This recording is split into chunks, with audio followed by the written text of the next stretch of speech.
नमस्कार। मेरे चैनल में आप सभी का बेहद स्वागत है। आज मैं आप सबके लिए लेकर आई हूँ विश्वविख्यात साहित्यकार, भारतीय साहित्य के नोबेल पुरस्कार विजेता रविंद्रनाथ टैगोर की कहानी एक रात।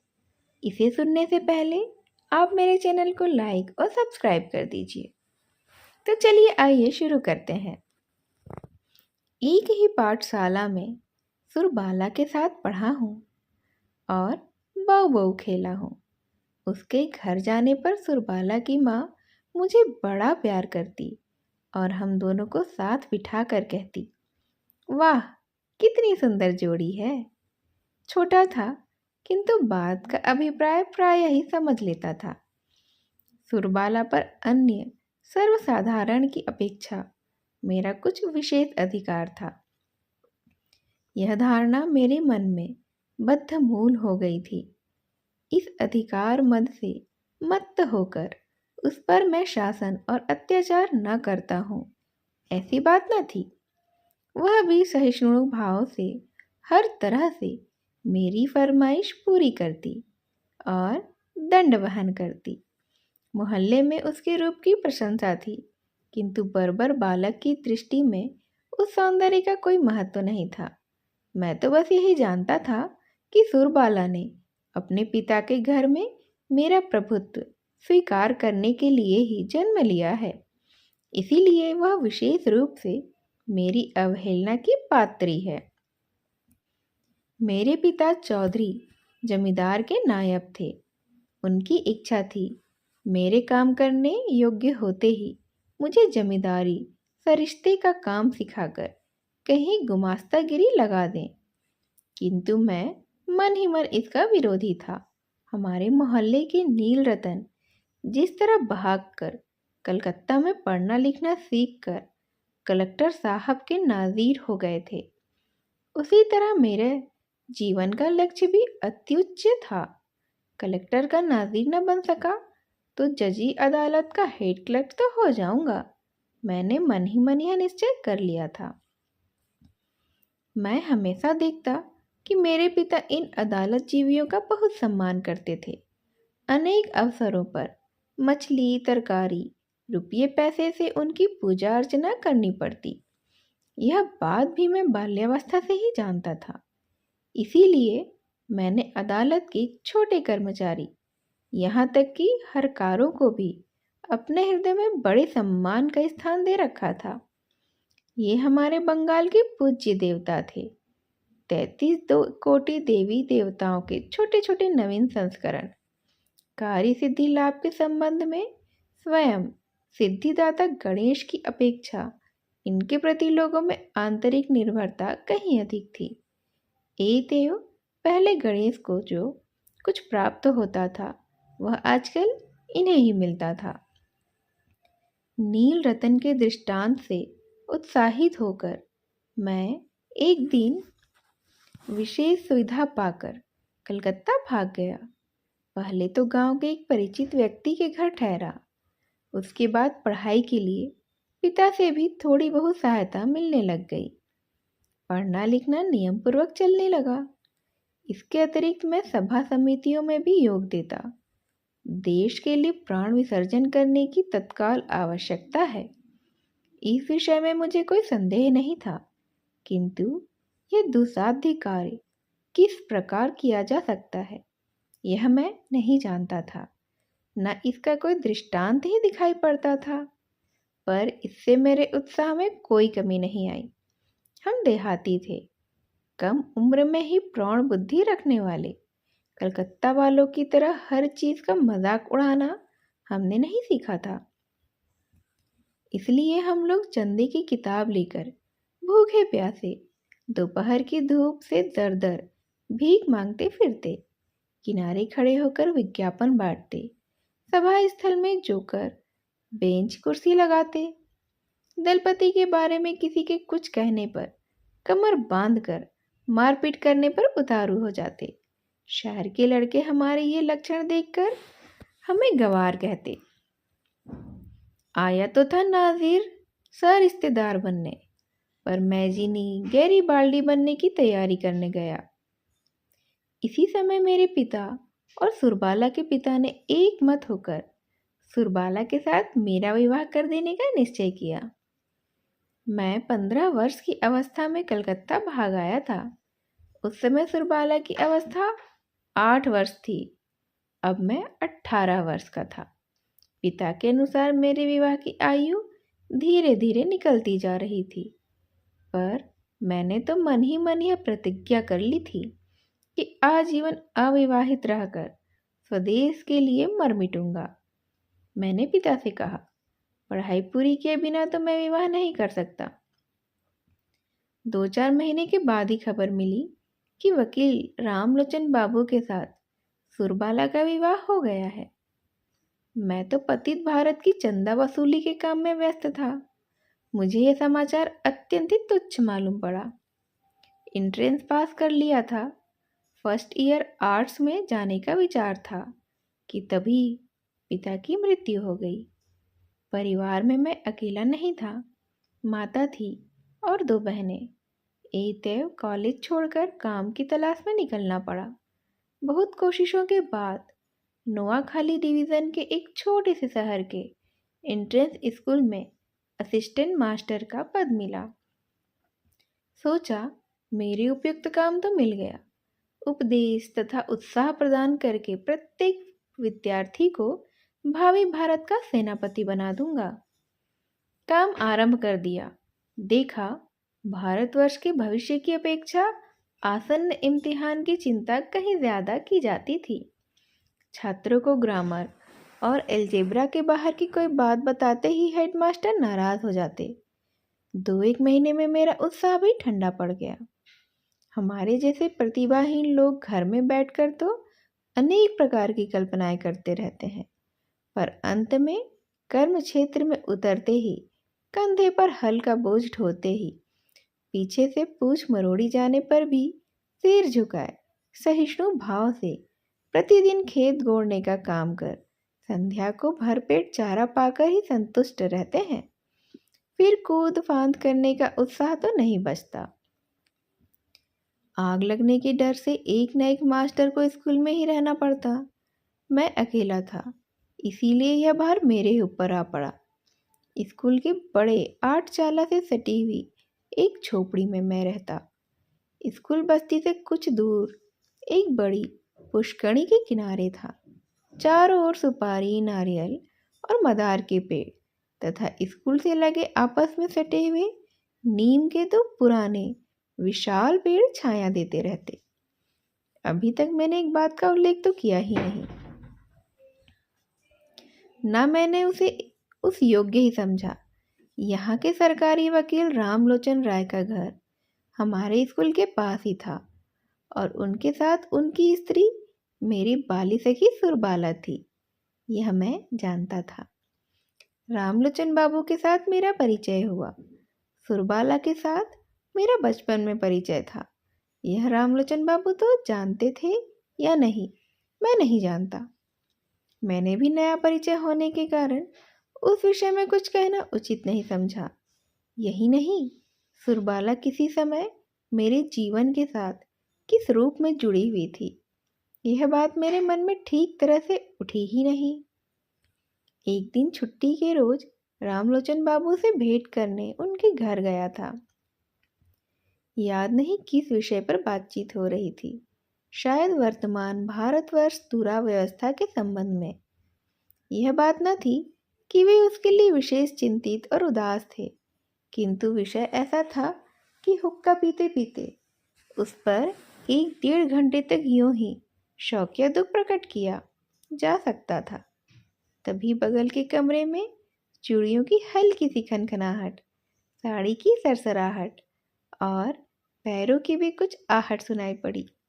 मैं अच्छी तरह समझ गया कि जंगले की सेंध से कोई कौतूहलपूर्ण आंखें मुझे देख रही हैं।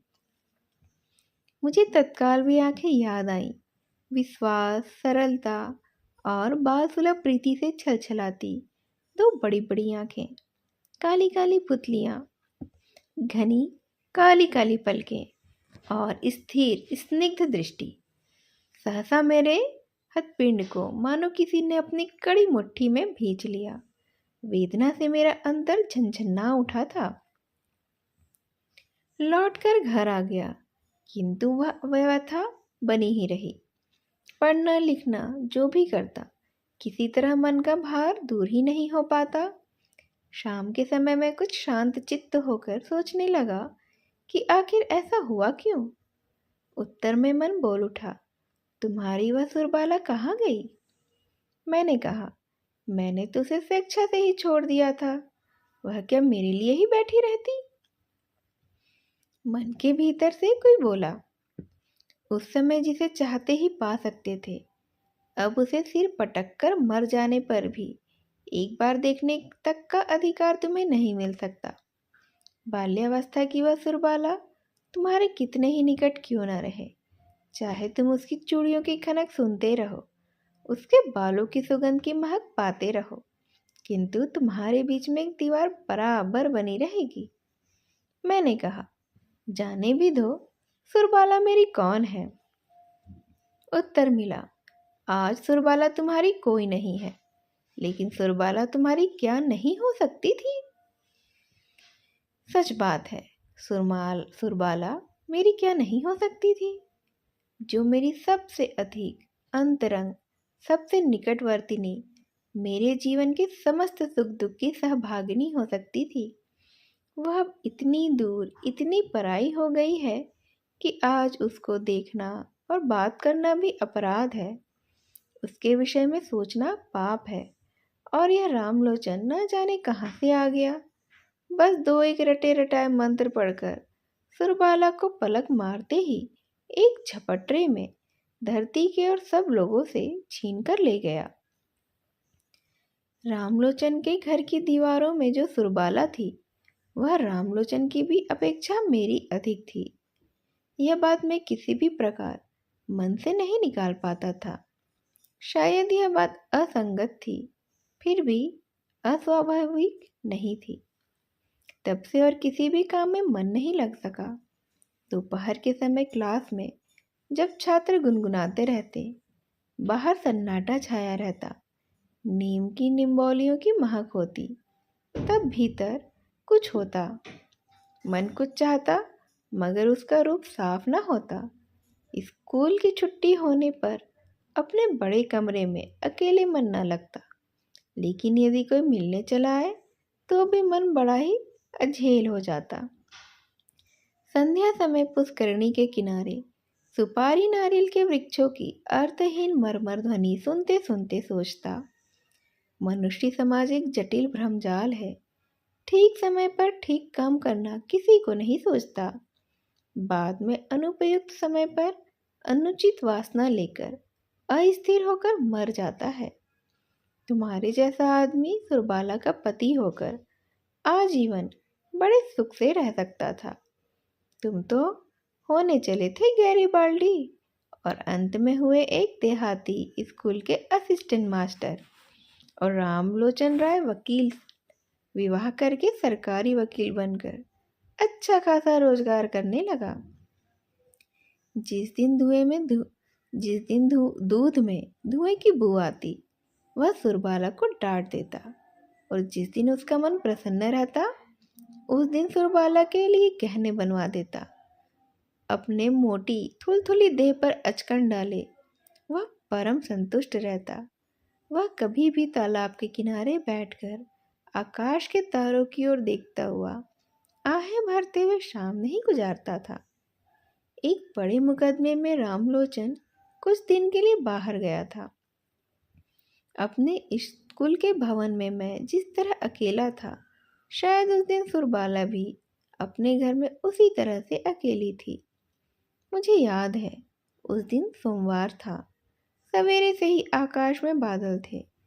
10 बजे से टप टप बारिश शुरू हो गई थी। आकाश की दशा देखकर हेडमास्टर ने जल्दी छुट्टी कर दी।